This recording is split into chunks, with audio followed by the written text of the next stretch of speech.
The night Allie fought Frazier, flashbulbs lit the garden, not for the boxers, but for the man in the chinchilla coat. No entourage, no badge, just presence. Frank Lucas didn't arrive with noise. He arrived with silence that made the room lean in. And that silence would one day bring Harlem to its knees. As the story begins, tell us where you're listening from and what time it is. If you enjoy the story, please like it and subscribe to support the channel. The crowd roared as Muhammad Ali danced around the ring at Madison Square Garden. It was March 8th, 1971, the fight of the century, Ali versus Frazier. The air was heavy with cigar smoke and expectation. Ringside seats gleamed with gold watches and diamond cufflinks, and every glance turned to a who's who of American royalty, movie stars, boxers, politicians, and mobsters in sharkskin suits. But the flashbulbs didn't go off for Ali. Not yet. They fired when he walked in. 6'3", smooth stride, no entourage, no press badge, just a man wrapped in a $100,000 chinchilla coat with a matching fur hat. Beneath the coat, a custom navy suit, hand-stitched in Milan. He sat front row, center, no ticket, no introduction, just presence. His name was Frank Lucas. The agents sitting 3 rows behind didn't know who he was, not yet. But the coat spoke volumes. In Harlem, style wasn't just fashion. It was strategy.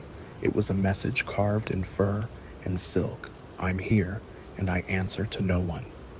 Until that night, Lucas had lived in the shadows. He ran his empire with military discipline, keeping his name off the streets while his product flooded them.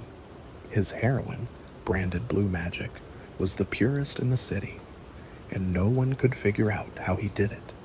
Not the Mafia, not the 5 families, not even the federal task forces scrambling to understand how a black man from North Carolina had outmaneuvered the biggest criminal syndicates in the country.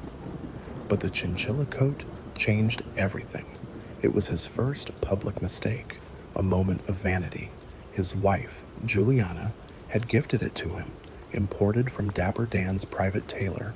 It cost more than most Harlem brownstones. She had begged him to wear it. "You're the king," she'd said. "Why dress like the help?" And for once, Frank had listened. For a man who built his kingdom on silence, the coat was an explosion. Behind him, DEA agent Richie Roberts leaned in toward his partner and whispered, "Who the hell is that?" The question would change the course of both their lives. But to understand the man in the coat, you had to go back. Long before Harlem, long before heroin, long before the fur. Frank Lucas was born in LaGrange, North Carolina, in 1930, a town carved out of tobacco fields and hard seasons. His family had nothing. His mother cooked with scraps. His father drove mules until his back collapsed. And when Frank was 6, he watched a white man beat his 12-year-old cousin to death over a few dollars. No police report, no funeral justice, just a lynching, and a silence that settled over the town like a winter fog. Frank carried that silence. He learned early that power didn't come from prayers. It came from fear. And so by age 14, he was stealing food, running dice games, hustling chickens out of coops. He wasn't cruel, not yet, but he was observant. He watched how men walked, how money moved, and when the walls of LaGrange became too tight, he boarded a Greyhound bus headed north. Harlem, in the 1940s, Harlem was jazz and skin and smoke. It was black pride wrapped in economic chains.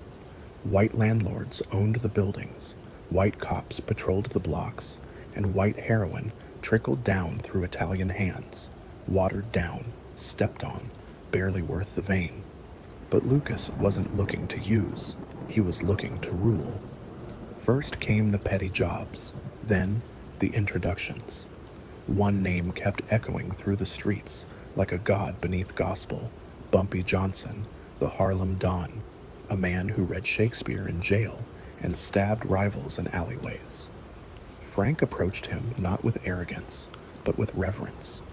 Bumpy made him a driver, then an errand boy, then muscle, then shadow, and Frank watched. He watched how Bumpy tipped waiters, how he bribed judges, how he never shouted, never needed to. And when Bumpy died in 1968, clutching his chest in a Harlem restaurant, Frank didn't just mourn, he moved. The Italians thought they owned the heroin trade. Lucas proved them wrong. Using a cousin stationed in Vietnam, Frank flew to Bangkok under the guise of importing silk. What he imported was death.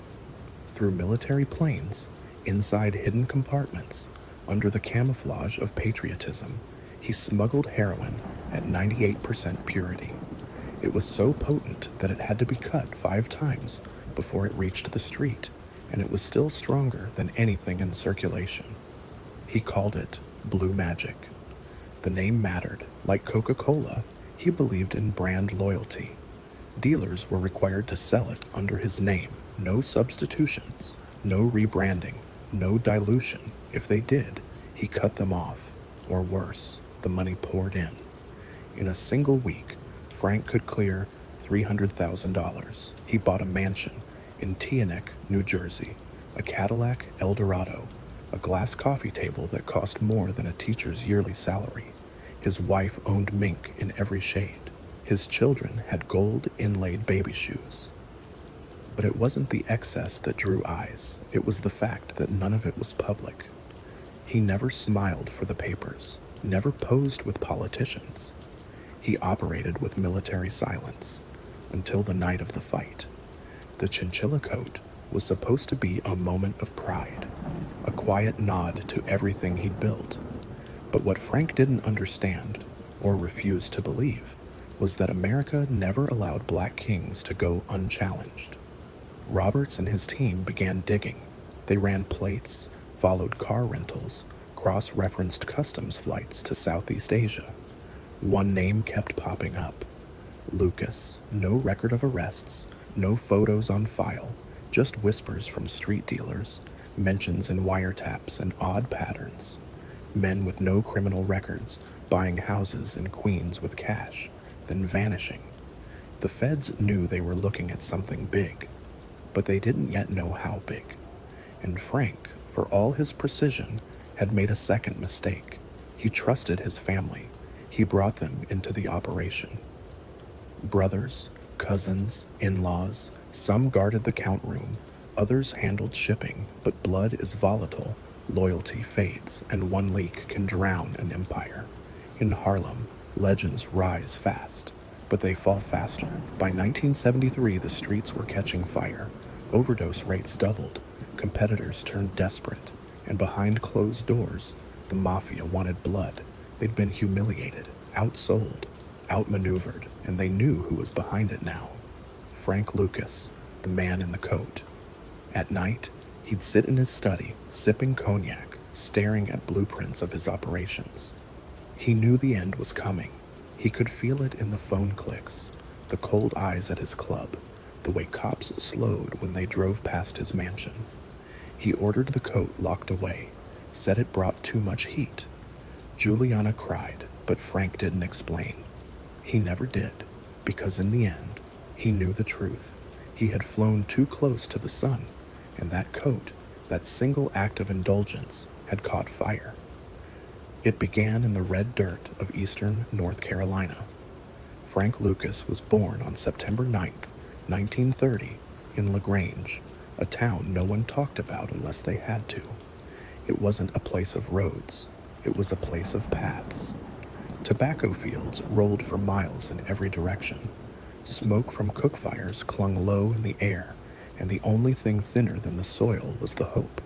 Sharecroppers bent under sunburned skies. Families lived not paycheck to paycheck, but harvest to harvest, their fates tied to land they didn't own and rules they didn't write. The Lucases lived in a shack with no insulation, no running water, and no future in sight. Frank's mother, Mahalie, raised 8 children with hands that never stopped moving. His father, Fred, worked with mules until his spine collapsed inward. Frank remembered the sound it'd make when the plow cracked sideways, like wet wood split against a stump. From that moment on, the family relied on church charity and hard silence. But silence doesn't protect you, it just makes you easier to hurt. One morning in the winter of 1936, Frank witnessed a moment that carved him into something new. His 12-year-old cousin, Obadiah, had taken a few pennies from a white-owned store. The owner noticed. Word traveled. Within the hour, the boy was dragged from the church steps by 3 men in hunting jackets. They beat him in the open, surrounded by neighbors too frightened to move. Someone screamed, someone else prayed, but no one stopped them, and when it was done, they left him there, face down in the dirt. Frank never forgot the way the light looked on Obadiah's back. A warm sun, indifferent. That day, something shifted in him.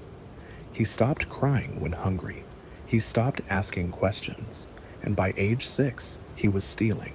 He started with eggs, then tobacco, then coins from coat pockets in the Baptist vestibule. Guilt, at first, stayed with him. Then it didn't.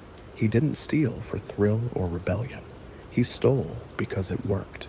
It got results.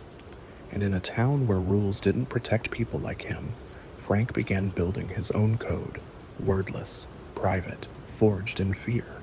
He watched his mother peel calluses off her palms at night, watched his father flinch when standing up too fast.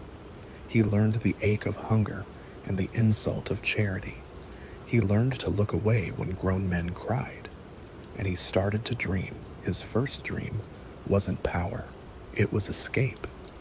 By the time Frank turned 10, he already knew LaGrange could kill a person without touching them. Poverty wasn't just an absence of money, it was an infection that hollowed out ambition, pride, and breath. Boys disappeared into the fields, girls into houses that whispered at night, and the lucky ones left before their bones gave out. Frank tried to leave twice. The first time, he made it 5 miles on foot before the sheriff caught him near a burnt-out gas station. The second time, he hitched a ride to Goldsboro on the back of a hog truck and worked odd jobs for cash he could hide in a tobacco tin. He watched trains pass at night, wondering if any of them led to Harlem. In his mind, Harlem wasn't a place. It was an answer. When he finally boarded that Greyhound bus at 15, he told no one. He didn't write home, didn't look back. He carried 2 shirts, $10, and a cigarette lighter he'd stolen from the foreman's desk. The driver didn't ask questions. By the time the sun rose again, Frank had left North Carolina behind, but it had not left him. New York in the mid-1940s was electric and indifferent. Harlem was the drumbeat of Black America. Music poured from open windows. Hustlers leaned on corners, wrapped in mink. Churches stood beside pool halls, and tenements rose like jagged teeth. Frank stepped onto 125th Street and felt, for the first time, anonymous. No one knew him. No one owed him anything. It was terrifying and beautiful. He lived in a basement for $6 a week, ate off borrowed plates, and slept in shifts so no one could rob him. He worked odd jobs, sweeping barber shops and shining shoes, but it was the street economy that caught his eye. Numbers runners in silk ties, drug pushers with diamond rings, men who moved with quiet power, whose names drifted through whispers and warning. Frank paid attention. He learned which corners moved fast, which cops to avoid, which names to never speak above a whisper. He watched money change hands in seconds, watched men vanish in daylight. He learned that Harlem had rules, just different ones than LaGrange, and here, the people who enforced them were black. That mattered, but freedom came with a price. The same brutality existed, just better dressed. Power still flowed upward, and the ones who rose highest either bled early or disappeared late. Still, Frank saw a possibility, because in Harlem, he could become something LaGrange never allowed. He wasn't chasing crime, he was chasing control. In his early days, Frank sold fake watches in back alleys, claiming they came from Chicago. He faked IDs. He learned to talk like a preacher and lie like a politician. He moved fast and listened more. He didn't drink, didn't smoke, said it made a man sloppy. He lived lean, slept light, and kept a growing list of favors owed and names memorized. Beneath it all, the rage stayed quiet. He never spoke of Obadiah, never mentioned the men in the hunting jackets, but when someone got too loud or too close, his eyes went flat. Not angry, not scared, just blank, like something had been hollowed out long ago, and its only calculation remained. That hollow space would one day become his kingdom. Harlem taught lessons quickly, but Bumpy Johnson taught them permanently. The first time Frank Lucas saw him in person, he was sitting alone at Small's Paradise, hands folded around a glass of bourbon, reading Nietzsche in the middle of a jazz set. No bodyguards, no flash, just silence and self-possession. The room bent toward him without him asking. When he looked up, people dropped their eyes. Frank didn't understand power until that moment. This wasn't LaGrange. This was Harlem, 1952. And in Harlem, the mayor didn't sit in City Hall. He sat in back booths and leather chairs, smoked cigars wrapped in newspapers, and ran numbers from Harlem to Hell's Kitchen. Ellsworth Raymond, Bumpy Johnson, was part philosopher, part executioner, and if you wanted to survive in Harlem, you needed to learn his name, or at least not speak it too loudly. Frank had been working odd jobs for 3 years. Shining shoes, running errands, watching, always watching. He first caught Bumpy's eye breaking up a fight outside of Holcomb Rucker Park. A dealer had slapped a kid too hard for holding back change. Frank didn't hesitate. He intervened, kept his cool, said nothing to the cops when they showed up. By midnight, someone tapped him on the shoulder and said, "Mr. Johnson wants a word." That meeting changed his life. He started as a driver. No questions, no noise. He learned Bumpy's daily patterns. When he wanted silence, when he wanted chess, when he wanted to recite lines from Baldwin or Langston Hughes. Frank studied him the way a boy studies a storm, in awe, and with the knowledge that even a single wrong move could flatten everything. Bumpy didn't run Harlem through fear alone. He ran it through precision. No drugs on Sunday, no dead bodies near churches. If a man had to die, make it quiet. If someone talked too much, make it permanent. Always wear a suit, polish your shoes, never owe anyone, and never let them see you bleed. These were not rules, they were law. Bumpy would hold meetings in the back of Minton's Playhouse, sipping tea while plotting the futures of men who didn't know their time was already over. He carried a revolver in one pocket and a leather-bound book of poetry in the other. He could quote Shakespeare, then shoot you through the eye. Frank followed, always 5 steps behind. He listened as Bumpy negotiated with the Italians in hushed tones, watched as bribes were passed to beat cops in brown paper envelopes, learned how favors were stacked like poker chips. Harlem was its own economy, and Bumpy was its central bank. Frank asked few questions. He learned through motion. He picked up on small things. How Bumpy never ate in public, never parked in the same spot twice, never trusted flattery. If someone praised him too much, he checked for betrayal. If someone touched their watch mid-conversation, he checked for wires. Paranoia wasn't a flaw, it was armor. In 1956, Bumpy sent Frank to collect a debt from a man named Darrell Mobley in Sugar Hill. The man had borrowed the 30 grand for a nightclub expansion. Business went south. So did the repayment. Frank arrived in a gray overcoat, unarmed, carrying only a folded piece of paper with the debt amount in Bumpy's handwriting. He didn't threaten. He didn't raise his voice. He just left the note on the bar, nodded once, and walked away. 2 days later, the full amount arrived in a white envelope, plus interest. That's when people started saying Frank had the bumpy touch.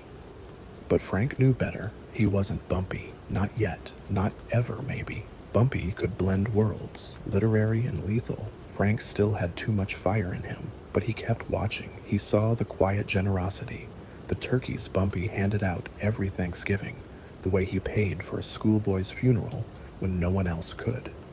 But he also saw the other side.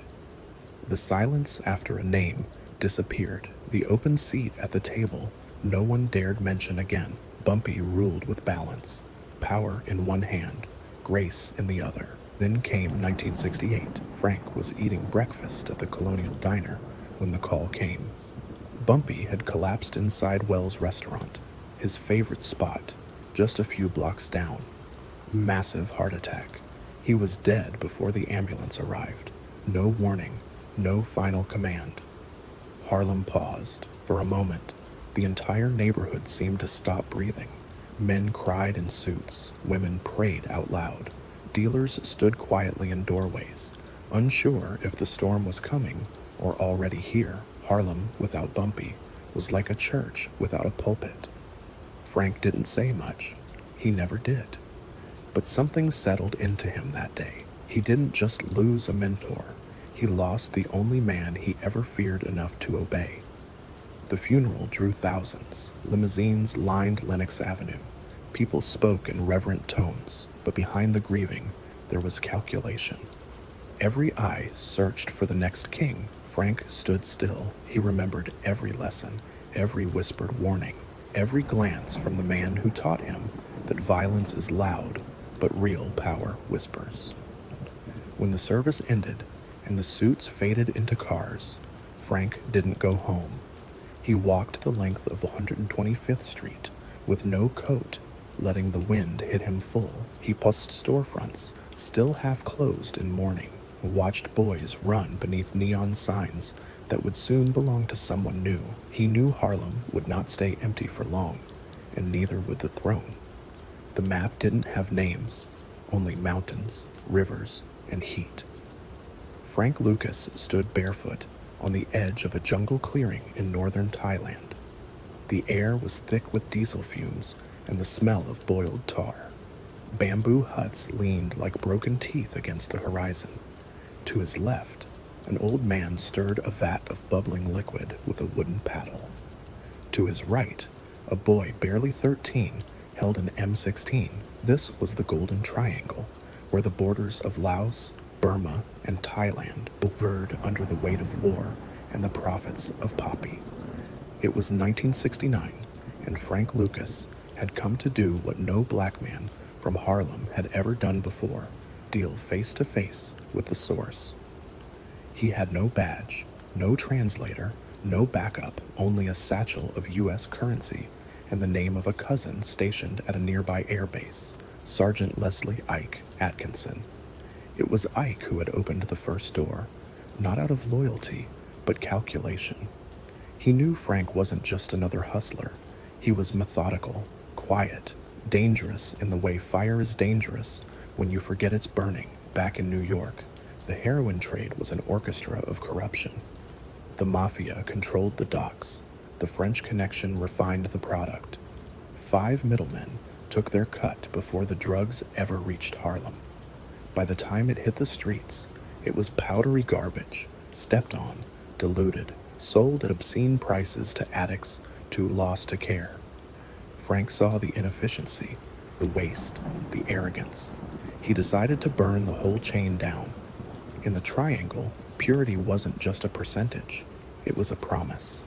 The raw opium was melted, pressed, refined into bricks the color of honeyed bone. At 98%, it was so clean it could kill a first-time user in a heartbeat. Lucas didn't flinch. He wanted it all, not just the product, but the control. His first meeting was with a man called General Liu, a jungle warlord dressed in camouflage fatigues and mirrored aviators. The general ran an opium ring that moved through tribal militia camps like shadow. He spoke no English, only French and a dialect of Shan, but he understood numbers, and Frank understood posture. He didn't beg, he didn't haggle, he laid out an offer on a bamboo table. 50,000 up front. Monthly shipments, quiet ports, clean currency, no Italians, no middlemen. Lou studied him in silence, then nodded. The deal was sealed not with a contract, but with a shared bowl of rice and a single phrase through a translator. You are now part of the mountain. Frank left that night with a sample brick and a method.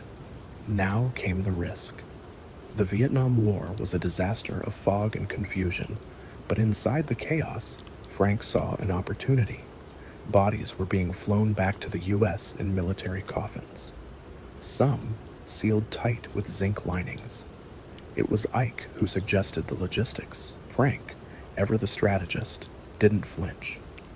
We don't put it in the caskets, he told him. We put it in the frame, beneath the body. Nobody checks beneath the dead. They called it the Country Boys operation. Every shipment was scrubbed of fingerprints. The heroin was vacuum packed, wrapped in carbon paper to avoid x-rays, then slotted into compartments built inside the plywood shells of GI coffins. The military handlers either didn't know or didn't want to know. Some were paid, some were blind, some simply followed orders. But the pipeline worked. From the jungles of Thailand to the funeral homes of the Bronx, the purest heroin in America now wore a flag. Lucas returned to Harlem with fire in his hands. The first batch of Blue Magic hit the streets in late '69. Word spread instantly. Addicts knew the difference. One bag, and they were hooked, not just on the product, but on the brand. That mattered to Frank. The name Blue Magic was trademarked in his mind long before anyone else thought to copyright death. He sold it wholesale at 50,000 a kilo, half the price of the Mafia's junk, and twice as strong. Dealers lined up for it. Rival crews tried to mimic it, cutting their bags with baby laxative and chalk. Frank sent warnings, the kind that ended in closed caskets and no second chances. In Harlem, the product changed everything. Within months, entire blocks were hooked. Junkies lined up like it was a soup kitchen. Kids disappeared into bathrooms and alleys. Mothers sold televisions, then furniture, then themselves. But for Frank, the numbers justified the pain. He was clearing $1 million a day. Cash piled in his basements. He couldn't bank it, couldn't count it fast enough. He bought safe houses in the Bronx, bought a mansion in Teaneck, New Jersey, paid off cops, judges, customs officials. Silence was currency, and Frank never ran out. To keep operations airtight, he brought in only family, brothers, cousins, people from back home in North Carolina. He believed blood was safer than loyalty, because blood couldn't be bought. But that belief would cost him later. Still, in those early years, it worked. No middlemen, no mafia, no interruptions, just raw, pure heroin, smuggled through grief and dressed as patriotism. But success carried its own gravity. Frank became a myth in Harlem, a man who beat the Italians at their own game, who dressed in tailored suits, drove a customized Lincoln with bulletproof glass, and still walked his mother to church on Sundays. He handed out turkeys at Thanksgiving, paid for community funerals, sponsored basketball courts and after-school programs. To the public, he was a contradiction. Part monster, part messiah. To the authorities, he was a ghost. DEA task forces couldn't figure him out. He had no arrest record, no paper trail. He didn't drink, didn't party. He rarely appeared in nightclubs and never bragged. The Mafia knew his name, but didn't know his face. He operated with a discipline that bordered on paranoia. Phones weren't used. Deals were made face-to-face, in whisper, and always without ink. Still, every empire leaves footprints. Blue Magic began showing up in Queens. In Jersey, in D.C., the overdose numbers tripled. The mayor's office issued quiet warnings. Newspaper editors started using the term drug epidemic, and behind every empty vein, someone whispered the same name: Lucas. Frank responded by tightening the circle. He moved his count room to a discreet house in Queens, installed rotating shifts of family members who worked in silence, blindfolded to each other's faces. The money was bundled in shoeboxes and hidden in crawl spaces. Cameras watched every doorway. Guns sat beneath every stair. He wasn't just running a business. He was defending a throne. And yet, beneath the structure, ambition pulsed like a fever. Frank wanted more, not just more money, but more efficiency, more scale. He spoke of expanding to Chicago, to Detroit, even to the West Coast. He believed he could build a nationwide supply chain, legal corporations as fronts, politicians in his pocket. He wanted to be untouchable, a ghost with skyscrapers. But ghosts leave shadows, and the first mistake was already in motion. It wasn't a rival, it wasn't the Mafia, it wasn't even the police. It was a coat, a gift, a moment of pride, a soft flash of vanity in an otherwise invisible empire, and it would bring the empire down. In the winter of 1972, Harlem no longer slept. It nodded. Street lamps flickered over collapsed tenements. Wind blew loose newspaper across stoops where children no longer played. Syringes sparkled in gutters like jagged confetti. On 117th Street, two men carried a body out of a building, wrapped in a bedsheet. No ambulance in sight. The block watched silently, not in fear, but in resignation. This was Harlem under Frank Lucas. He didn't just rule it, he saturated it, 1 kilo at a time, one lie at a time, one hollow-eyed promise of escape that never arrived. By then, blue magic was everywhere, in barbershops and pool halls, in schoolyards and stairwells, in the palms of teenagers who'd never heard of Southeast Asia but sold death like candy for lunch money. Lucas's product was twice as pure and half the price. It destroyed rival supply chains, bankrupted local crews, and carved loyalty with razor efficiency. The Italians called him reckless. The streets called him brilliant. And Frank said nothing. He didn't have to. He moved through Harlem like a ghost in broad daylight, clad in a 3-piece brioni, soft cashmere overcoat, custom gaiter shoes. His steps were slow, deliberate, as if time bowed to his pace. In a world spinning out of control, Frank Lucas was still, but the stillness wasn't peace. It was pressure. From the outside, he looked untouchable. He owned a nightclub on Lenox, a car dealership in Queens, a warehouse near the Brooklyn Navy Yard. His home in Teaneck, New Jersey, sat behind white stone pillars and a wrought iron gate. The floors were marble, the kitchen stainless steel. Cameras watched every window. His dining room table cost more than most people's mortgages. But inside, Frank was unraveling. He saw it in the overdoses, in the calls from mothers asking for mercy, in the sudden emptiness of streets that once hummed with life.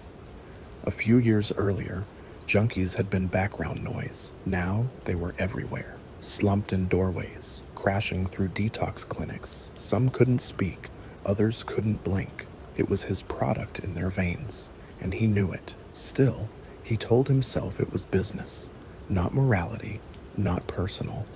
He paid off judges $50,000 a year just to keep certain names off warrants. He bought detectives with Cadillacs, custom watches, and retirement envelopes. Even city councilmen received quiet donations.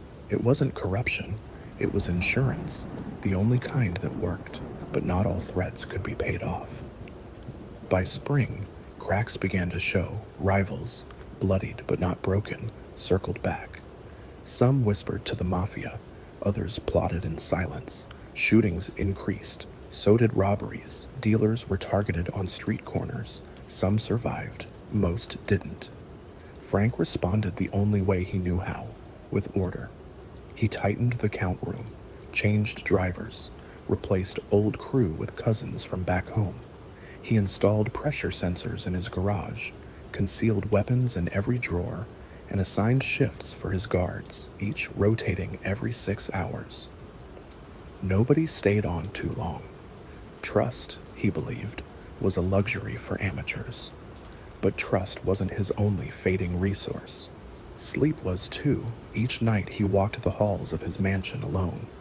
He'd pause at windows, watching the street, cigarette smoke curling into the shadows. He kept a pistol tucked under his pillow and another in the bathroom wall. His wife, Juliana, slept lightly. The house was too quiet, too clean. The silence made Frank nervous. It reminded him of LaGrange, of poverty and consequence. He couldn't shake the feeling that something was coming, that the silence was just breath held before an explosion. Meanwhile, Harlem suffered. Entire blocks were ghosted, apartment buildings emptied like teeth falling from a dying mouth. Furniture was burned for warmth. Basements filled with the stench of bodies left too long in winter. Churches prayed harder. Clinics overflowed. The city issued statements, none of them true. People said blue magic was uncut, said it was perfect, said it was holy, and cursed at once. Frank listened to none of it. Instead, he focused on expansion. He met with men from Chicago, with couriers from Detroit. He envisioned a national pipeline, New York to LA, with Harlem as the hub. He drew maps, color-coded routes, talked about shell companies, offshore accounts, and laundering through religious nonprofits. But his ambition had a crack in its foundation, and it wasn't strategy, it was scale. He no longer knew everyone, no longer recognized every name in the chain. And for Frank Lucas, a man who believed control was survival, that was dangerous. In late '72, a shipment was hijacked in Brooklyn. The product vanished. 2 men died. Nobody talked. The silence wasn't loyalty. It was fear. Frank ordered a quiet retaliation. One by one, people disappeared. Word spread. Loyalty returned. But something else spread with it. Dread. Frank had always preached discretion, but his legend had outgrown his rules. His name was now a brand, and brands attract heat. Reporters started circling. TV cameras lingered longer at crime scenes. The mayor's office denied knowing him. The police commissioner called him a ghost myth. But inside the 30th precinct, a name kept coming up in wiretaps. And a face, tall, smooth, suited, had started showing up in surveillance photos. Quiet, watchful, always just outside the frame. Frank knew the game. The walls weren't closing in. They were shifting, getting softer, more permeable. Harlem no longer obeyed him the way it once did. Some of his own family began questioning decisions. His younger brother Vernon, brought in to oversee logistics, grew reckless. A new girlfriend, a faster car, a louder mouth. Frank reprimanded him, but the damage was done. The illusion of control was cracking, and behind every glance, every handshake, every late-night knock, Frank felt the breath of betrayal. He started skipping dinners, started writing down lists, names, dates, numbers, and burning them in the fireplace each night. He read war books, studied Caesar. Paranoia became procedure. Still, he never let it show. He walked Harlem in tailored wool, dropped envelopes and collection plates, hosted charity events, posed for no cameras, smiled in no photos, and every so often, he'd pause on a corner and look up at the buildings crumbling under his empire, at the children raised beside poison, at the city that had made him king and now watched him with narrowed eyes. Was it guilt? Regret? Maybe, but Frank never said. He just moved forward. That summer, his wife begged him to slow down, to move away, to invest in real estate, to disappear before the spotlight found them. Frank listened. He bought another house in Miami, a property in Nassau, but he didn't leave.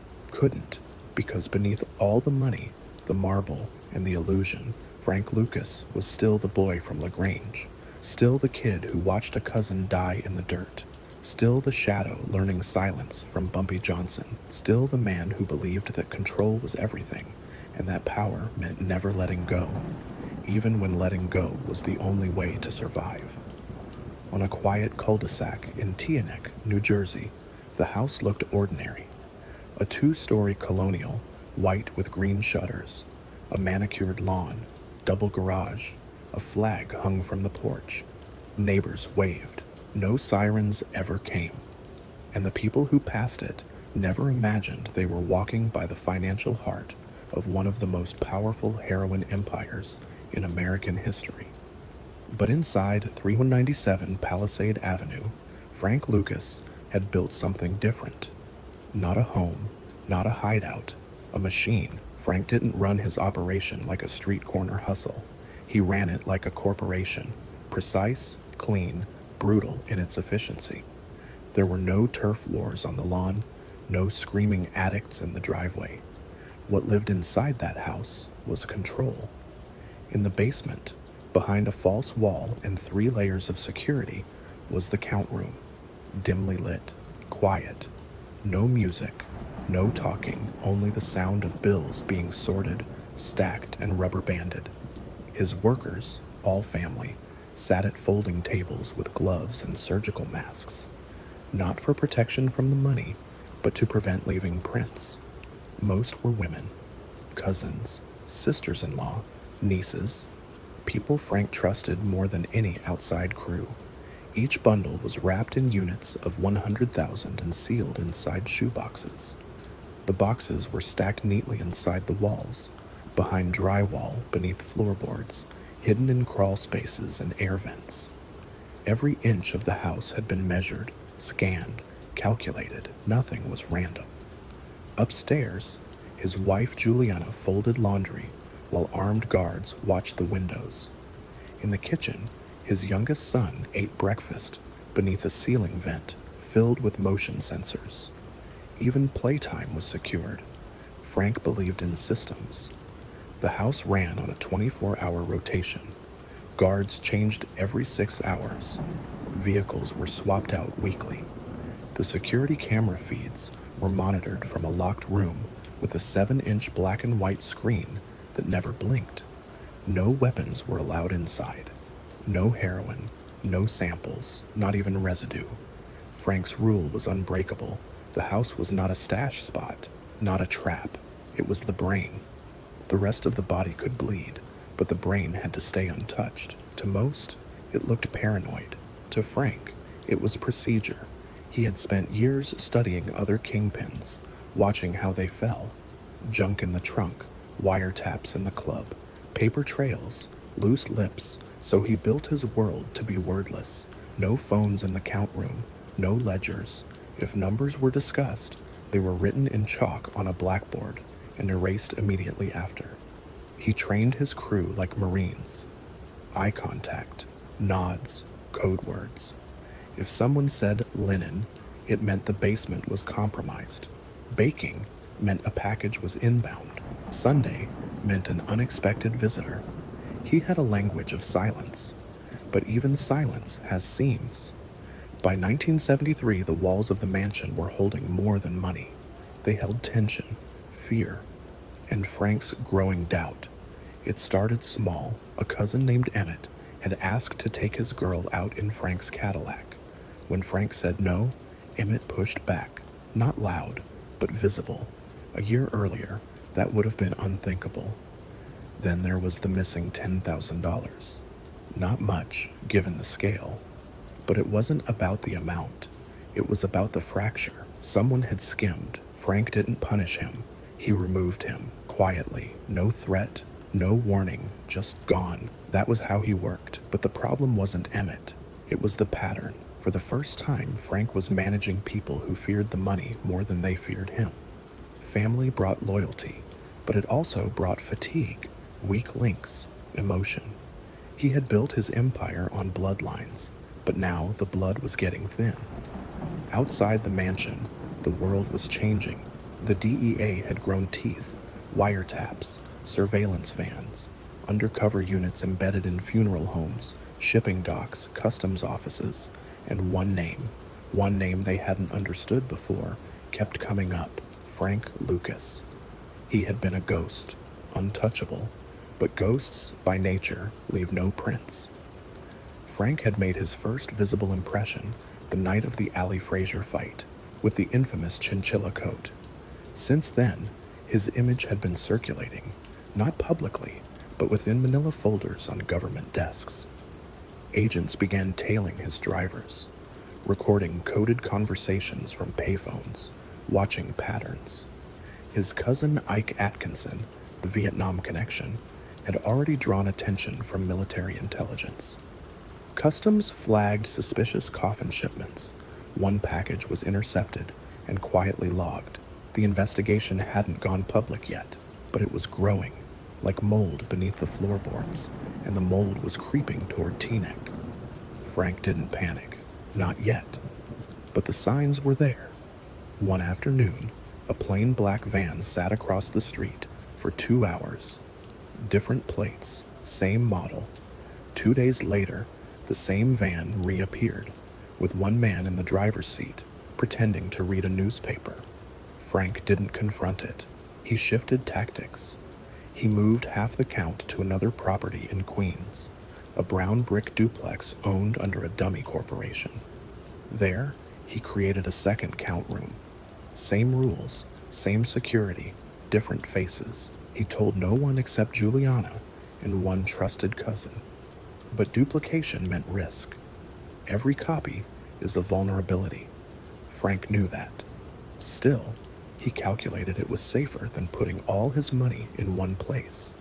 Banks weren't an option, not for this kind of cash, not when deposit slips could become evidence. The Queen's property was nondescript. No garden, no curtains, just a mailbox and a driveway. Inside, the count resumed, faster now, more staff, fewer questions. Cash came in through hollowed-out furniture and left in converted laundry bags. The product never entered the house, only the proceeds. Frank visited once a week, never on a schedule, never in the same car. Sometimes, he'd sit silently in the corner and watch, not the money, the people, their posture, their eyes, their hands. If someone flinched when asked about a discrepancy, he made a note. Trust, he believed, was earned every second. Fear, though, that lasted longer, but fear didn't stop the future, and the future was already whispering his name in federal offices. The breakthrough came from something small, a tapped call between two low-level distributors. Harmless at first, but one name slipped, a nickname, linked to a package drop, cross-referenced with an earlier wiretap, tracked to a payphone near the Queen's count room. The DEA didn't move yet. They waited, gathered, built. Meanwhile, Frank continued his routine. He wore suits even at home, ate on a schedule, drank only water during business hours. Spoke little, slept even less. He kept the mansion silent, not just quiet, silent. No music, no guests, no laughter. He moved like a man walking through a minefield. He had buried himself. The money still flowed, but something in Frank's eyes had changed. Not panic, not guilt, preparation. He had survived LaGrange, survived Harlem, outmaneuvered the Mafia, outflanked the federal system, but this was different. This was entropy. One night, as he sat at his dining room table alone, the house still in humming with electric current, Frank whispered something to himself. Just once, almost inaudible. Too clean. It wasn't a compliment. It was a warning, the kind only a man with blood under his nails can understand. In January 1973, a man stood at a podium in Washington, D.C., flanked by American flags and flanked by fear. His voice was flat, resolute. In order to fight and defeat the war on drugs, President Richard Nixon declared, it is necessary to wage a new, all-out offensive. Television sets flickered with his image across the country, in diners, in barbershops, in Harlem living rooms, where the smell of heroin clung to the carpet. But beneath the slogans and speeches, something quieter had already begun. A different kind of offensive, not against drugs alone, but against ghosts. And Frank Lucas was the ghost they couldn't pin down. Until now, in a city where every department had a price tag, Richie Roberts didn't fit. Tall, thin, Jewish, always a little disheveled, like a man who hadn't finished putting himself together. But his eyes were sharp, and his instincts sharper.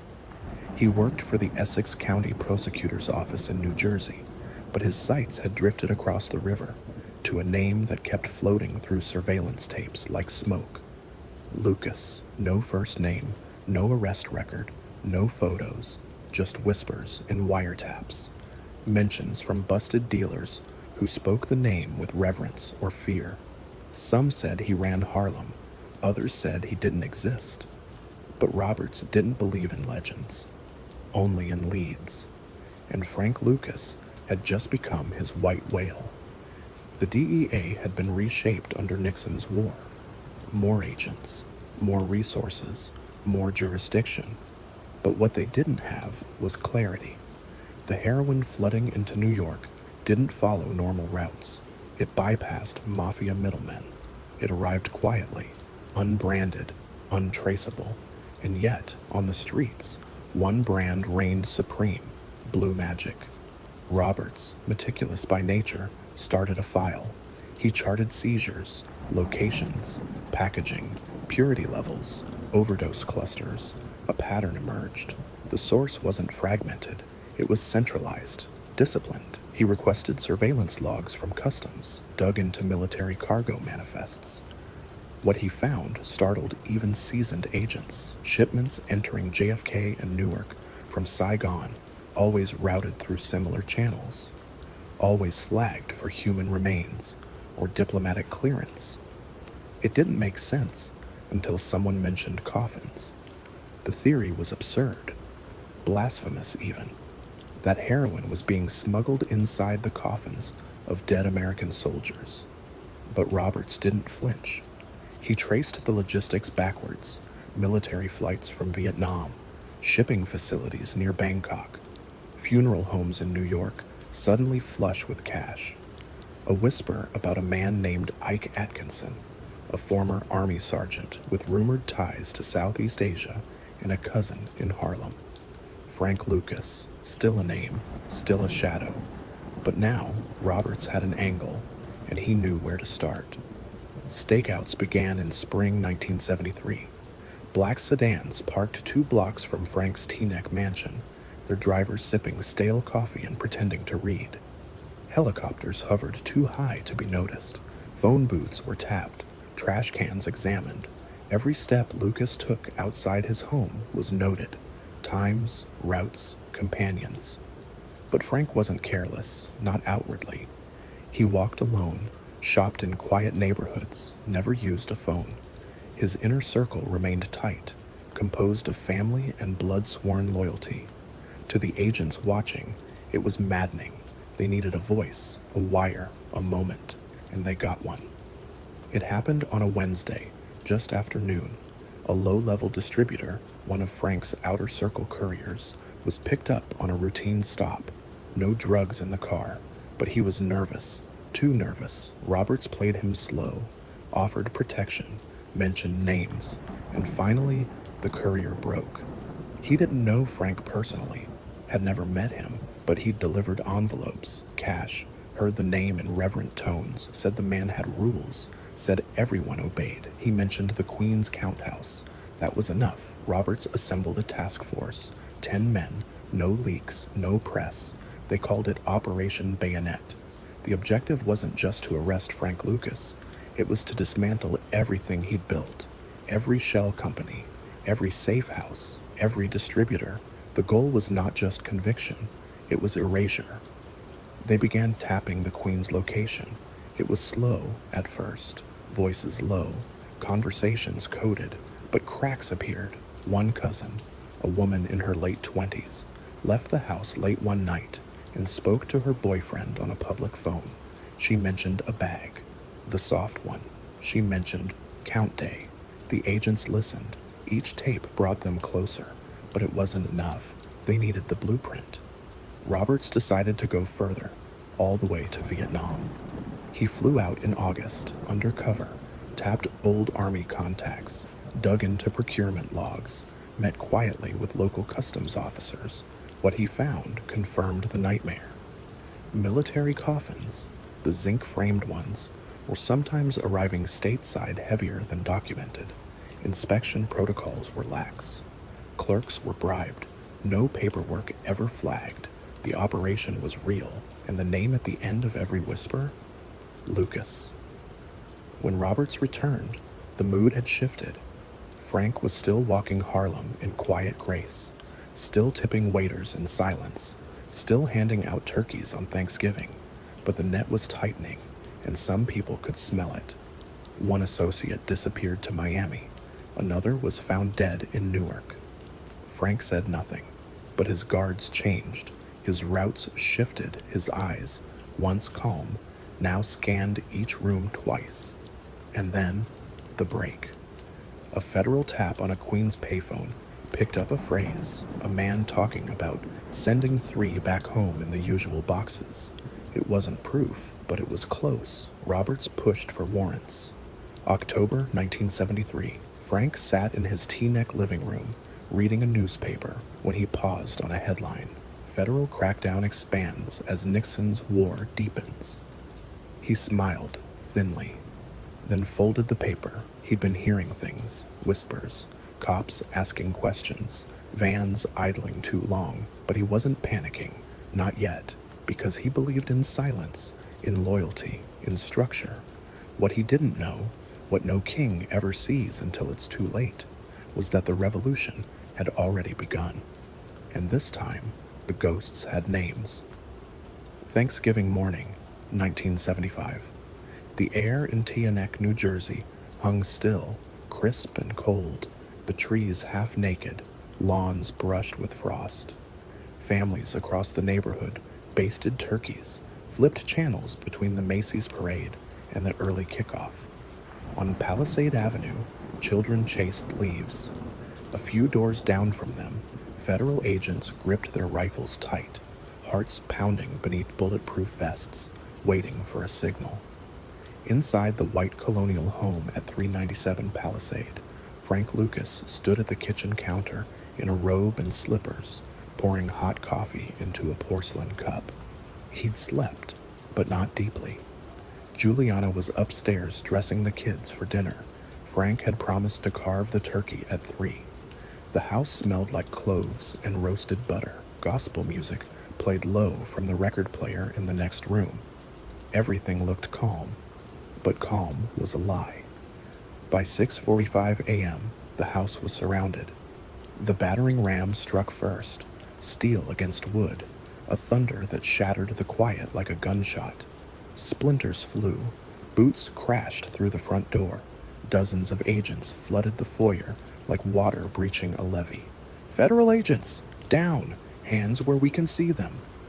Frank didn't flinch. He placed the coffee cup down slowly, didn't run, didn't speak. His eyes moved across the scene, flashlights slicing the dark, rifles drawn, voices stacked in command. He raised his hands, no shouting, no plea. He knew what was happening, and he knew why. The war he'd dodged for years had finally come to his doorstep. Within minutes, agents fanned through every hallway, every drawer, every crevice of the house. They moved with precision. This wasn't a raid born of desperation. It was execution. They knew the layout, knew the faces, knew what to expect. They found shoeboxes first, hidden in the linen closet, under floorboards, inside the walls of the finished basement. Bundles of cash wrapped in rubber bands, $584,000 in total, vacuum sealed and cold to the touch. Some tucked inside freezer bags, between cuts of meat, others buried beneath insulation in the attic. Next, They uncovered ledgers, handwritten numbers, nicknames, and coded figures scribbled in notebooks bound with string. Nothing overt, but enough. Enough to imply scale, coordination, conspiracy. Then came the heroin. Not much, just enough. A stash small enough to suggest personal use, but pure enough to raise alarms. Blue magic, even in trace amounts, was a signature. In the garage, 3 luxury cars, a Bentley, a Mercedes, a Lincoln Continental with customized leather interiors and bulletproof glass, all registered under shell companies. In the closet, the coat, the chinchilla, the one that started it all, hung neatly behind a pane of glass, protected like a relic. The coat that once announced his arrival to the world, now nothing more than evidence, proof of ego, proof of presence. Frank was handcuffed quietly. He didn't resist, didn't speak. As agents read him his rights, he watched Juliana descend the stairs, her face pale, her mouth trembling. One of their sons peeked from behind her leg, clutching a toy truck. Frank gave no reassurance, only a nod, a soft one. He was already somewhere else, already letting go. The neighbors watched from behind curtains as Lucas was led down the driveway, surrounded by agents in Kevlar. The cameras arrived within minutes, local news vans, reporters shouting questions he wouldn't answer. He was placed into the back of an unmarked sedan. As the door shut behind him, a sound filled the neighborhood, distant cheers from a living room television, a touchdown, America's game, playing on Thanksgiving Day. The irony was not lost on him. The news broke within hours. Major Harlem drug kingpin arrested in federal raid. The footage ran on every channel, shots of the mansion, the cash, the heroin bags held up in latex gloves, the chinchilla coat laid across the hood of a squad car like a warning. For years, Frank Lucas had operated without a fingerprint, no mugshot, no surveillance footage, just myth. That myth was over now. The myth had been cataloged, zip-tied, and logged into evidence. At the federal holding facility, Frank sat in a plain chair under fluorescent lights. No lawyers yet, no deals, just silence. Across the table, Richie Roberts entered. He didn't gloat, didn't provoke. He just looked at him. "I told them you weren't a ghost," Roberts said quietly. Frank didn't respond. He looked past him, to the corner of the room, to the wall or the space behind it, as if trying to remember something buried, something cleaner. Then he smiled, not wide, not cruel, just the smile of a man who finally knew the end had arrived and could face it without blinking. The aftermath came fast. Over a dozen properties seized, accounts frozen, shell companies dissolved. The federal government traced the operation from Harlem to Saigon, from New Jersey to Thailand, and everywhere they went, they found shadows and silence. Frank had been careful, but not perfect. He'd broken his own rule. The heroin inside the house, however small, was enough. The coded ledgers gave context, the cash gave weight, and the wiretaps, the ones trailing back months, gave prosecutors a map. But more than anything, it was the coat that made them look, the coat that made him visible. They charged him with everything: conspiracy, narcotics distribution, racketeering, money laundering, and criminal enterprise across state and international lines. The numbers were staggering. A potential sentence of 70 years, fines stretching into the millions. And yet, Frank didn't panic. Because power doesn't disappear in one day, and the mind of a man like Frank Lucas doesn't stop calculating. Even in a cage, he had one move left, and he was already considering it. The courtroom was silent, not out of respect, but suspense. The man seated at the defense table wore a gray tailored suit, no tie. His posture was perfect, his eyes unreadable. Behind him, the press formed a wall, pens tapping, camera shutters blinking like nervous ticks. Federal prosecutors lined the opposite table, armed with a mountain of evidence, dozens of witnesses, and 2 years' worth of surveillance tapes. The man at the center of it all was Frank Lucas, and in that moment, he looked like neither a king nor a criminal, but something in between, something no one in the room could quite define. He was facing 70 years. 70 years for conspiracy to distribute narcotics, for operating a criminal enterprise across state and international borders, for laundering millions, for building a heroin empire that ran from the jungles of Southeast Asia to the bones of Harlem. But Frank didn't flinch. Not when they read the charges, not when the prosecutor called him a predator, not even when the first witness, a former distributor, pointed to him across the courtroom and said, "That's the man who paid me to poison the streets." Frank just watched, calm, measured, waiting, because Frank Lucas hadn't walked into court to lose. He had come to deal. The prosecutors didn't see it coming. They expected silence, defiance, maybe even violence. But what they got was something colder: cooperation. After the second day of testimony, Frank requested a private meeting. His attorney, not yet sure if his client was suicidal or brilliant, relayed the request. Within hours, Frank sat across from federal investigators in a quiet back room, hands folded, voice low. He made one offer: "I'll give you everything." They thought he was bluffing. Then he started naming names. At first, it was street-level guys, lieutenants, mules, lookouts. But within hours, the list grew. NYPD detectives, Port Authority customs officers, warehouse supervisors, bank clerks, funeral home directors, judges, politicians, and finally, the military contacts in Vietnam who had helped move the heroin from jungle to coffin to cargo hold. Each name came with detail: who took what, when, how much, how often. Frank didn't speak with bitterness. He wasn't angry. He wasn't desperate. He was surgical, like a man dissecting his own empire, organ by organ. The prosecutors took the deal. They knew the politics, the optics. They knew a trial might drag out for months, maybe years, with no guarantee of dismantling the machine behind Frank's name. What Frank offered wasn't just testimony, it was demolition. His cooperation led to 117 arrests in the first wave. 23 NYPD officers were indicted. 2 funeral home directors were charged with conspiracy. A sitting customs officer fled the country.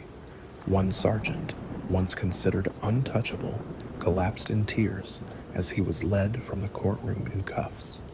Frank watched it unfold from the sidelines. Some called it survival, others called it betrayal. Frank called it business. Inside the courtroom, the narrative shifted. He was no longer just a drug lord.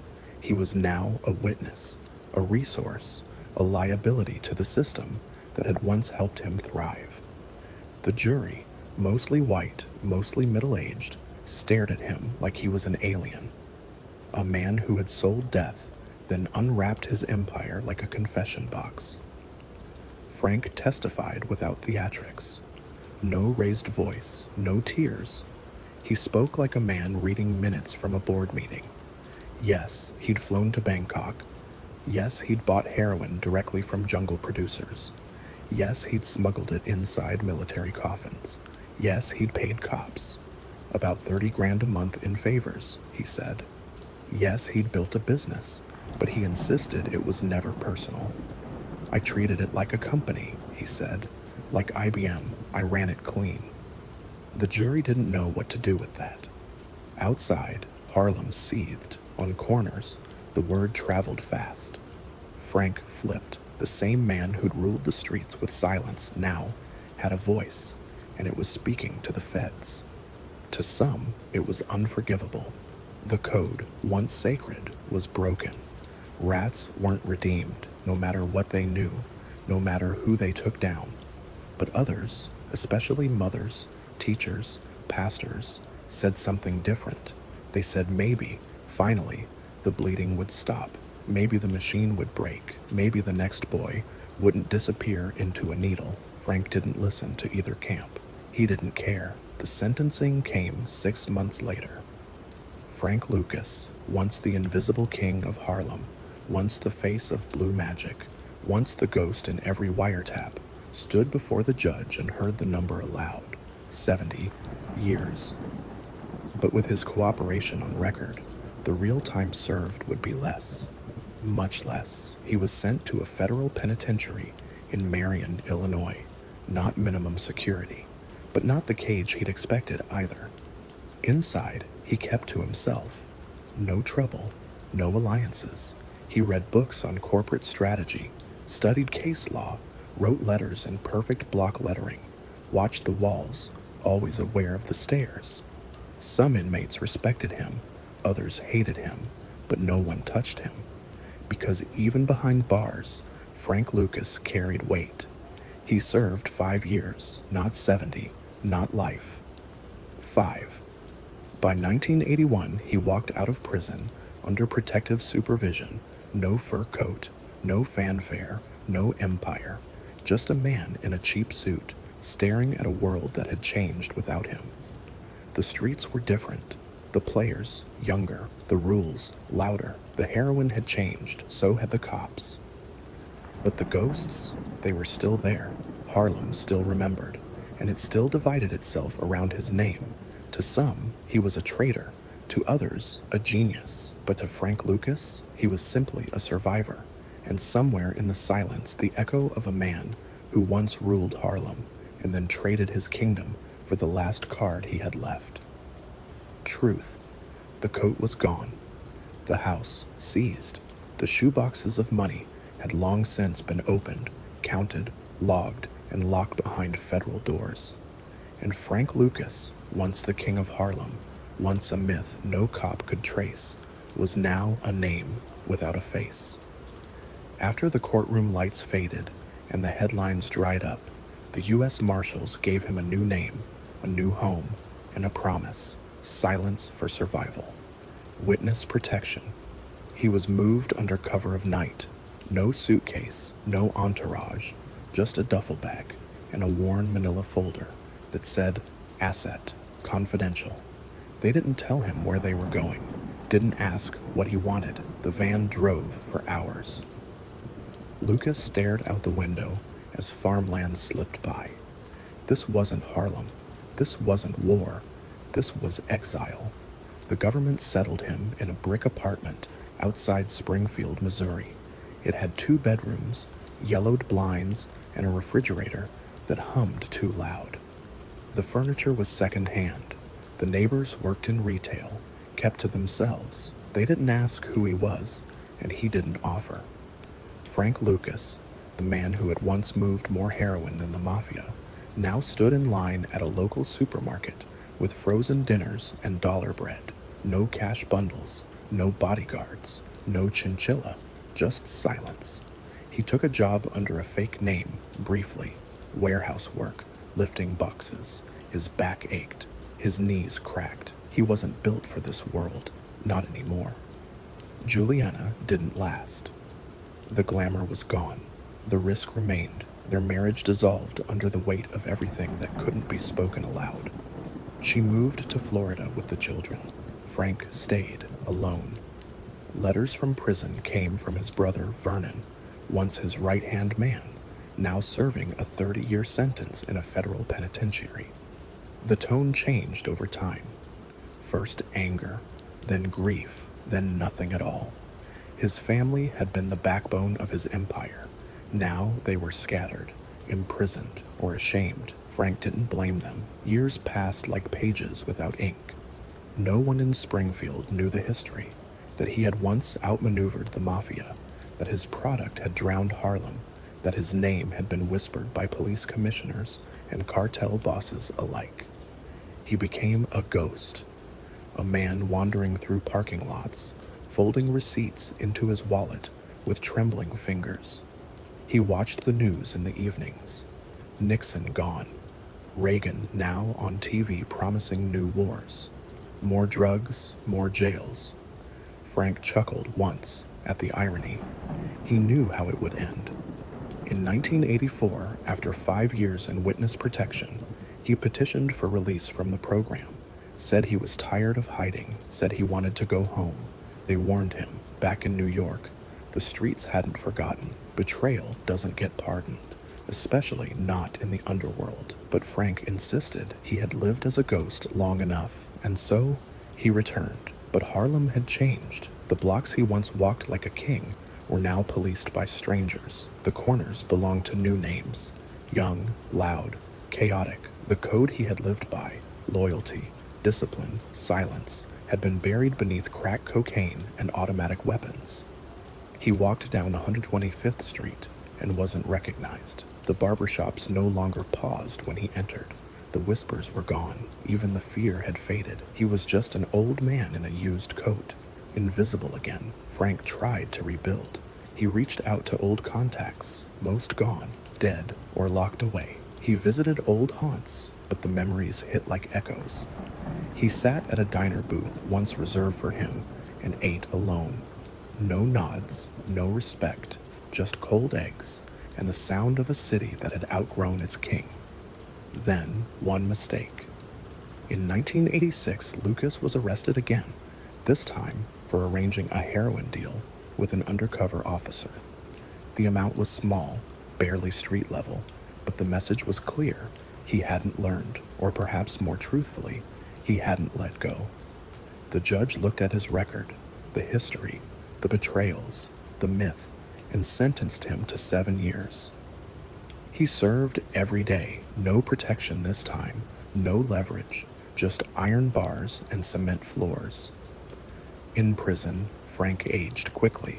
His health faltered, his legs weakened. He limped by the 3rd year, read paperbacks no one else touched, played chess against himself, and always lost.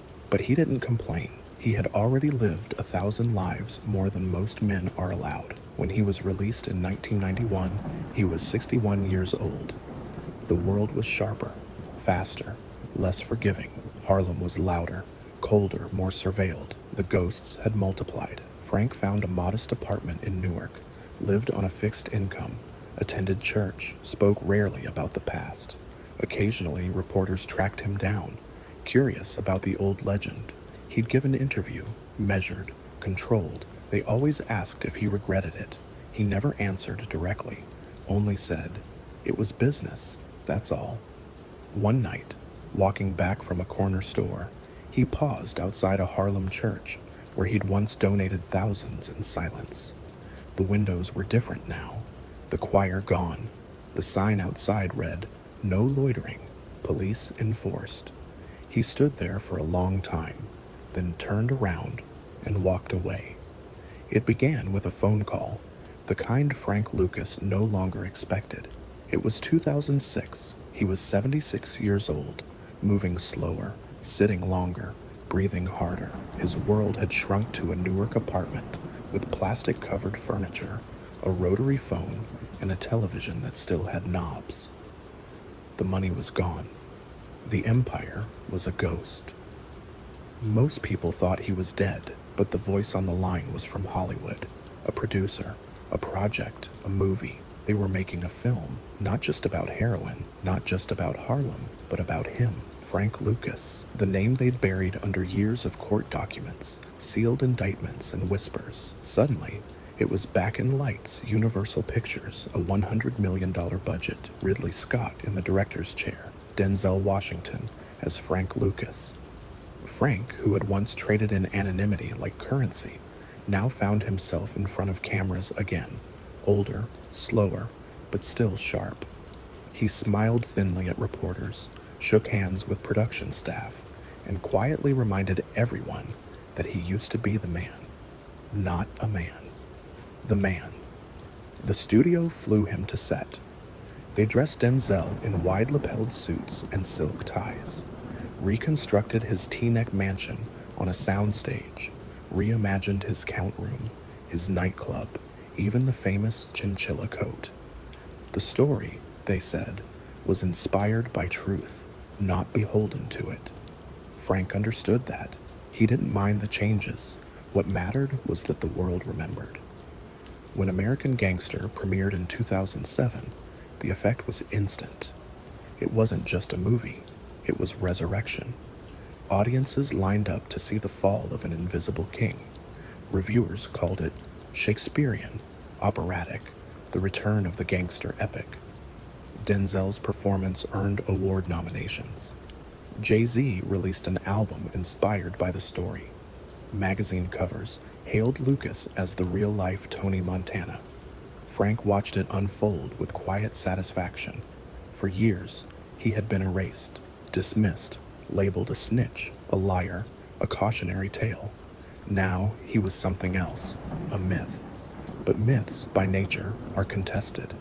Richie Roberts, the former prosecutor, was hired as a consultant on the film. He praised the drama, but not the details. "They got a lot wrong," he said. "Frank never slapped a guy in broad daylight. There were no dead bodies in alleys over parking arguments. He was quieter than that." Others pushed back harder. Former DEA agents said Lucas exaggerated his importance, that he wasn't the only kingpin in Harlem, and certainly not the biggest. Rival dealers claimed he inflated his numbers. The military disputed the coffin smuggling operation. Journalists questioned the timeline. Even some of Lucas's former allies, the few who still spoke, called the film a fantasy. Frank didn't argue. He didn't need to, because now the public was doing something he never expected, believing him. The interviews returned. CNN, Rolling Stone, Vanity Fair. He sat in restaurants, flanked by handlers, describing his past like a bedtime story. The poppy fields in Southeast Asia, the jungle generals, the vaults full of cash, the betrayal, the courtroom, the redemption. He called himself a businessman, said he never used, said he never killed, said he helped the community, that he only turned on dirty cops, not friends, not family. Some believed him, others didn't, but by then, it didn't matter because the myth had taken hold. In Harlem, the effect was complicated. Young men who hadn't been born during Lucas's rise now wore suits like his, quoted lines from American Gangster, sold cheap heroin wrapped in blue-labeled bags. The brand had returned, not in substance, but in symbol. Old-timers shook their heads. Frank was a lot of things, one said, but he wasn't no movie star. Still, the story gave Harlem something it hadn't had in decades: attention. Not the kind that came with crime stats or precinct briefings, but cinematic attention. And Frank, who had once ruled without cameras, now understood the power of the lens. He wasn't rich. The movie didn't make him money. Whatever financial deals had been cut didn't trickle down. He lived off disability checks. Sometimes family helped. Sometimes old acquaintances called, offering dinners, interviews, favors. He liked the attention, but not the pity. When asked how he survived, he shrugged. "I did what I had to do." At times, he seemed to wrestle with it all. The destruction, the overdoses, the families broken. He'd wave it away, say everyone was doing it, or the Mafia was worse, or they came to me, I never had to chase a sale. But occasionally, in quieter moments, the mask slipped. He once told a journalist, off the record, "I watched Harlem die by my own hand, and people still clap when they hear my name." Then he smiled, not from pride, but from disbelief. In 2010, a documentary filmmaker asked him if he'd do it all again. Frank looked into the camera, paused, and said, "No." Then, seconds later, he added, "But if I had to, I'd do it smarter." That was Frank Lucas in his final years. Not a man seeking redemption, not a man groveling for forgiveness, but a man who understood the weight of his story and how to control its telling. He became a guest lecturer at local schools, warning young kids about the game. He shook hands with cops who once hunted him. He posed for photos with fans of the film. He wasn't a villain anymore. He was entertainment. But behind the smile, there was always something else. A silence. He'd sit at home, alone, with the television playing reruns, his chin resting on his cane. The phone rang less, the crowds faded, Hollywood had moved on. Legends, even cinematic ones, had short lifespans. But Frank Lucas, the man, not the myth, remained. He walked slower, talked softer, but the eyes stayed the same, calculating, watching, waiting, before the empire, before the count rooms and cash stacks and customs bribes, before Harlem bowed its head and whispered his name. There was Juliana. Frank met her in 1966. She was 22, a Puerto Rican beauty queen with cheekbones sharp enough to stop traffic and eyes that didn't blink when men lied. She'd come to New York for the runways, the cameras, the crown. What she found instead was a man in a three-piece suit who watched the world like it owed him nothing and would give him everything if he demanded it correctly. Frank saw her at a nightclub. She wasn't dancing, just standing, a glass of champagne untouched, her hair pinned into a silent war crown. He didn't smile when he approached. He rarely did. He said one word, "Dinner?" She studied him, then nodded once. It was a contract, not of love, but recognition. She knew who he was, not in detail, but in energy, in posture, and she understood what it meant to stand beside a man who didn't just chase power, but built it from dust. Their life together moved fast. By 1969, Juliana was more than a wife. She was a firewall. She fronted real estate purchases, moved cash between accounts, held silent partnerships in laundromats and car washes. She spoke fluent English and Spanish, could charm bankers, and outmaneuver customs agents with a smile. She learned to recognize counterfeit bills by touch. She learned not to ask where the money came from, only where it needed to go. Frank trusted her in ways he trusted few others. Because she wasn't soft, she was steel and satin. There's a photograph, faded now, of Juliana on the front lawn of their Teaneck mansion, holding their youngest daughter on her hip. She's wearing fur, big sunglasses, heels too high for grass. In the background, Frank's Lincoln gleams in the driveway. To the outside world, they looked like royalty. But behind the walls, the air was tighter. Frank rarely spoke in full sentences. His orders came as gestures, his moods flickered like weather. He'd disappear for days, then return without explanation. Juliana stopped asking. She kept the house running, kept the staff quiet, made sure the children had clean shoes and fresh uniforms, even as sirens began to echo closer. When the feds finally came in 1975, busting through the Teaneck doors on Thanksgiving morning, it was Juliana who grabbed the freezer bags, the ones stuffed with tens of thousands in vacuum-sealed cash. She hid them beneath the floorboards, behind the baseboards. She flushed coded notes down the toilet, but it wasn't enough. Frank was cuffed in the kitchen. Juliana, in a robe and heels, watched the man she'd built a world around be led away in silence. After the trial, she vanished. Some say she fled to Puerto Rico. Others say she spent years quietly laundering what little remained of the fortune. She didn't testify, didn't write a memoir, didn't chase interviews. She simply disappeared into the footnotes. And yet, she haunted the myth. Because behind every powerful man, there is always a woman too dangerous to name. Not because she pulled the trigger, but because she saw everything and stayed. Juliana was that woman. She had once ironed Frank's shirts. Now she ironed silence. Years later, when Frank re-entered public life after prison, reporters occasionally asked about her. He would wave the question away. "She did what she had to do," he'd say. "I can't blame her for leaving." But sometimes his tone would falter. There were rumors of letters, unread, unsent, burned, of phone calls made late at night, of photos kept in drawers he never opened. In truth, Juliana had been both witness and accomplice. She hadn't sold heroin, but she had profited from it, worn it, walked in it, slept beside it, and when it all fell apart, she didn't wait for an apology. She left with her dignity and her silence. Their children, scattered, one of them, Frank Lucas Jr., would walk a different road. Born into privilege, raised on silence, he spent much of his youth trying to understand the man the world claimed as legend. His father was not present, not truly. He was either building an empire or rebuilding a myth.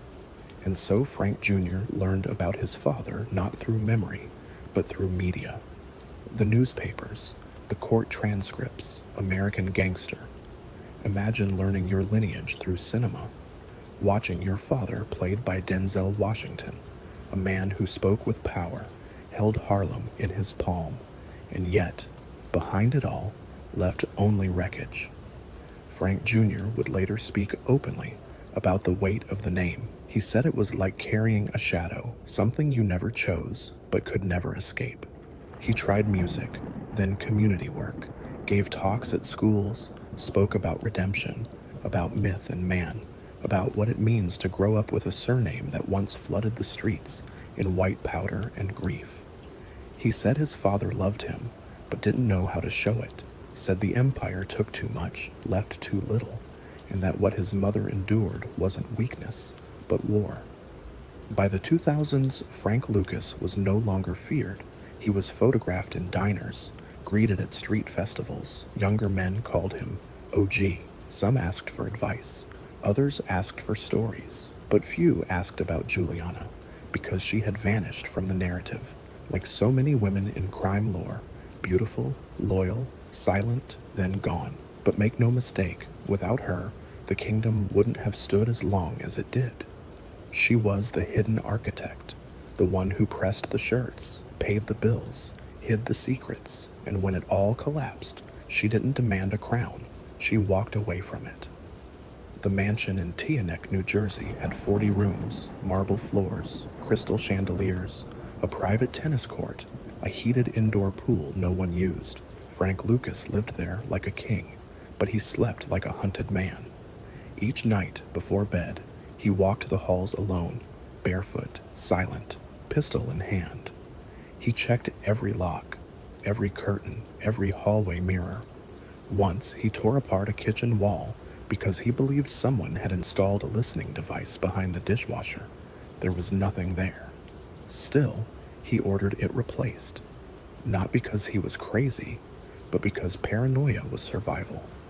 Bumpy Johnson had once told him, "You want to outlast the street? Trust no one. Not your brother, not your priest, not your own goddamn eyes." Frank never forgot that. And when Bumpy died, chest tight in the back booth of a Harlem diner, soup cooling on the table, Frank didn't cry. He nodded once and stepped out into the storm alone. He knew what he had to do. He didn't want friends. He wanted loyalty. He didn't want love. He wanted silence, and he didn't want fame. Not the kind with cameras, anyway. He wanted power, the kind that didn't announce itself, the kind that moved heroin by the ton and buried bodies without headlines. But power makes promises it can't keep, and power always lies. Frank studied other gangsters like he was reading case files. Nicky Barnes, flamboyant and reckless, ran his mouth too much. The Italians, disciplined, but always too reliant on bloodlines. Frank respected the 5 families, but he never forgot how they'd laughed at him in '68 when he said he was going straight to the source. They mocked his ambition until he built something bigger than they ever imagined. But even as he rose, the fear never left him. The lynching of his cousin in North Carolina, that image burned into his teenage mind, never loosened its grip. The sight of flesh twisted by hate, the silence of trees that would never testify. He carried that rage like a private religion. Every dollar he earned was a ward against that memory. Every soldier he hired, a shield. Every ounce of heroin that hit the Harlem streets, a declaration. You can't do that to me again. Not now, not ever. But fear doesn't vanish. It mutates. He stopped taking phone calls directly, hired men to talk for him, refused to say certain names out loud, fearing wiretaps. Once, he fired a driver for blinking too often during a trip from Newark, said he didn't trust a man who couldn't hold his eyes steady. He rarely smiled, rarely joked. Even his laugh, when it came, sounded like a warning. His lieutenants called him Mr. Lucas, even in private, and still, the empire grew, because discipline was his armor. Unlike Nicky Barnes, Frank wore muted suits, not loud prints. He refused to drink, never smoked, didn't gamble. He ran his drug operation like a Fortune 500 company, with spreadsheets, supply chains, payroll. He imported the heroin, cut it in-house, distributed it with military precision. But the control was a mask. Beneath it, obsession, anxiety, a mind in constant audit. Even his home felt like a stage. He kept the fridge spotless, the garage lined with identical suits, identical shoes. Anything out of place meant vulnerability, and vulnerability, in his world, meant death. He once told a reporter, "The day you think you're safe is the day you're not." Frank never thought he was safe, because the world he built was designed to collapse, not immediately, but eventually, because no man, no matter how careful, how quiet, can sell poison at scale and walk away untouched. He had tried to beat the system, but systems learn. The last years before his arrest were the tightest. He stopped attending parties, stopped shaking hands. He began to suspect even family. Rumors swirled that he'd placed bugs in his own living room to test conversations when he was gone, that he'd rearranged money drops without telling his own couriers, just to see who'd talk. And one by one, they did. Not because they wanted to, but because the system pressed. The DEA, the NYPD, even the very same agents who once ignored him, now sharpened their knives. Because Frank Lucas had embarrassed them, had flown to Bangkok alone, had cut out the middlemen, had declared through action that he didn't need the Italian mob or the French connection or even local protection. He had made them irrelevant. And nothing is more dangerous than a man who shows the world that power can be rewritten. But power, when hoarded, becomes isolation. And isolation curdles. By the time of his arrest, Frank had become a myth to his own crew. Half respected him, half feared him, none truly knew him. And perhaps that's what he wanted, because Frank Lucas didn't sell heroin. He sold an illusion that a black man from the Carolinas could outthink the Mafia, outrun the cops, and out-earn Wall Street. And for a time, he did. But illusions don't last, and systems don't forget. Not the government, not the street, not the ghosts of cousins lynched, and empires built on dope-sick backs. In the end, the psychology of Frank Lucas wasn't complex. It was survival. It was fear, dressed in mink. It was silence, polished like a revolver. It was the belief that if you could control everything, every move, every dollar, every word, maybe, just maybe, you could outlive the storm. But storms always come, and they don't care about fear, or discipline, or myth. They just arrive. The funeral was quiet. May 30th, 2019, Bronx, New York. The rain didn't fall, but the sky hung low like it had something to say. In the chapel, there was no parade of limousines, no television cameras, just a few rows of folding chairs, a scattering of faces, some family, some strangers, a few men who had once feared him, respected him, or both. Frank Lucas was dead at 88. No headlines screamed his name, no monument marked his passing, just a few short obituaries in the back pages of papers that had once run his name above the fold. He had lived long enough to see Harlem change beneath him and to vanish from the center of it. It had been decades since the empire collapsed. The mansion was long gone, the cash, the cars, the tailored suits. What remained was memory, and memory, like the city, is selective. To some in Harlem, Frank Lucas was a curse. a dealer of poison who preyed on his own people. They remember the funerals, children buried before their parents, entire blocks hollowed by addiction, mothers who shook through withdrawal while their babies cried for food. To others, he was something else, a provider, a man who, once a year, handed out frozen turkeys on Thanksgiving, who paid for heating oil when old women couldn't, who slipped $50 bills into church envelopes even when he hadn't stepped into a pew in years. The contradiction never went away. It simply deepened. Harlem itself had changed. 125th Street, once a battleground, now glinted with glass storefronts and Whole Foods signs. Brownstones that once housed 10 families now sold for millions. Jazz clubs were replaced by yoga studios. Where dope had once passed hand to hand beneath flickering streetlights, now there were bike lanes and juice bars. But if you knew where to look, in the eyes of the old men still parked on stoops, in the faded murals that time had refused to erase, you could still hear the echo. Frank Lucas wasn't just a man. He was a myth, and myths, even when buried, don't stay quiet. He spent his final years in a modest apartment in New Jersey, not far from where his mansion had once stood, but a world away.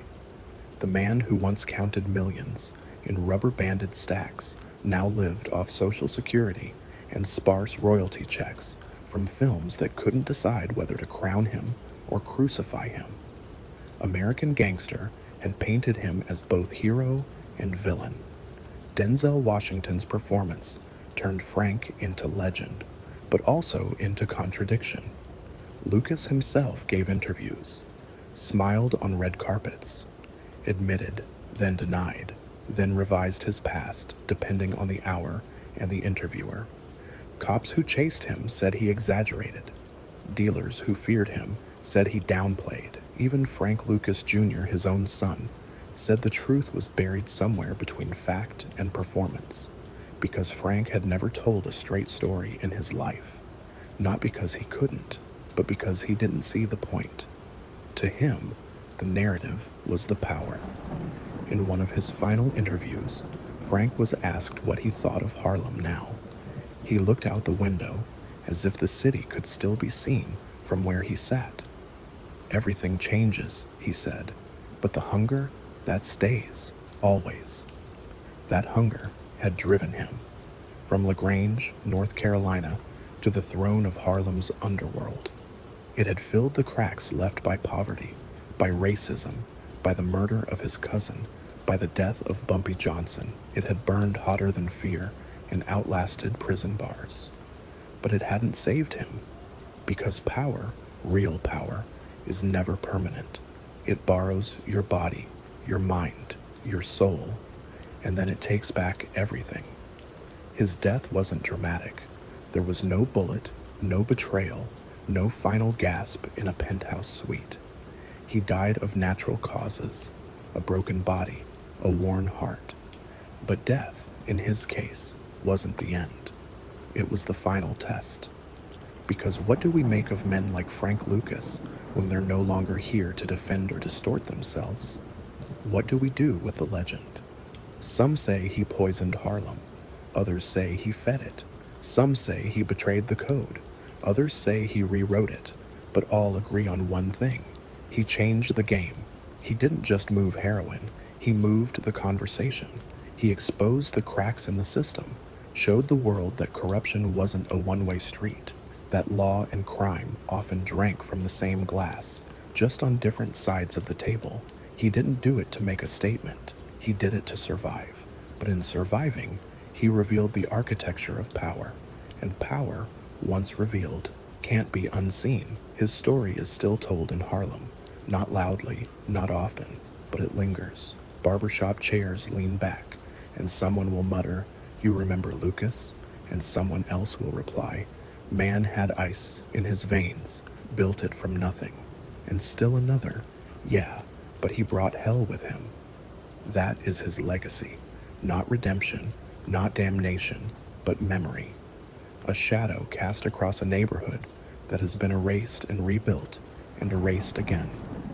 A reminder that ambition, once weaponized, can both uplift and destroy. A truth that feels more real the farther away you get from the headlines. Frank Lucas died in 2019. No empire, no throne, just a name. A name whispered in alleyways and remembered by those who saw the world bend, however briefly, to one man's will. He is not mourned by all, but he is not forgotten, and in Harlem, that means something. He always wore the coat, not the cheap knockoff they sold on corners after American Gangster came out, but the coat, the one stitched in Bangkok, trimmed in chinchilla, lined in silk, the one he wore on that cold January morning when the world first saw his face. Super Bowl Sunday, 1971, sideline seats at Yankee Stadium, Joe Namath throwing bullets, cameras scanning the crowd, and there he was, Frank Lucas, not hiding, not lurking, but front and center, the chinchilla coat wrapped around him like a flag, not of surrender, but of declaration. He had arrived. He had conquered. He was the king of Harlem, but every king pays. Eventually, not with dollars, though he burned through millions, not with time, though he served it in silence. The real cost was something quieter, something slower, legacy, identity, soul. Frank Lucas didn't rise because he was the most violent. Others had bloodier hands. He didn't climb because he was the most connected. Plenty had better friends. He rose because he was efficient. He watched, he listened, and he moved when others hesitated. He cut out middlemen, trimmed excess, turned chaos into structure. While others screamed to be seen, Frank mastered the art of silence. In a world of noise, he built an empire whispering. He didn't need to shout, because in Harlem, his name did the talking. His genius wasn't invention, it was refinement. He took a dirty business and ran it like a Fortune 500 company. Supply chain, logistics, overhead. He understood weight, price, purity. He turned heroin into a brand, Blue Magic, and guarded its consistency like a Michelin chef.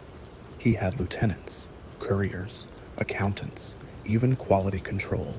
And when trust couldn't be built, he bought it. But trust, like fear, has a shelf life. And Frank knew it. The throne, though, was always an illusion. Harlem was not a kingdom. It was a wound, an open-air scar left by decades of redlining, poverty, and systemic neglect. Frank didn't build his empire in paradise. He built it in a battlefield, and for every turkey he handed out, a mother buried her son. For every Cadillac he parked curbside, a child grew up with glassy eyes and shaky hands. He wasn't blind to this. He just believed the world owed him more than sorrow, and he was willing to take it. They say crime doesn't pay, but it does, for a while, until the math catches up.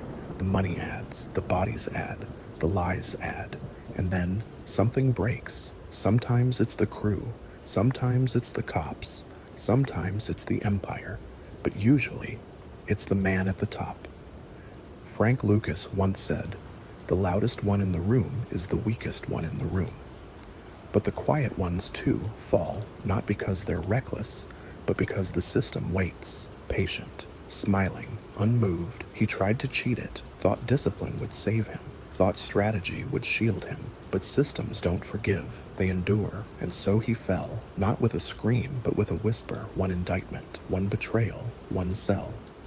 Then came the years, cold, slow, gray, then the comeback, the myth, the movie, then the revision, then the silence again. By the time he died, the chinchilla coat was locked away, faded, fragile, the silk lining torn at the seam. It had been worn once, maybe twice, in decades. The coat had become the symbol, but the man who wore it had become something else. Not a king, not a hero, not a monster, just a man, older, quieter, remembered in pieces. This is where we end, not with glory, not with violence, but with arithmetic. The final tally of a life lived on the edge of legend and loss. Frank Lucas was many things: dealer, businessman, mythmaker, but he was also proof that crime isn't glamorous. It's structure, risk, blood in, blood out. That no matter how clean the suit, how silent the move, how sharp the mind, there is always a cost, always a crack, always a reckoning. And for the man who wore the coat, that reckoning came not in a courtroom, not in a shootout, but in the quiet ache of being remembered without being known.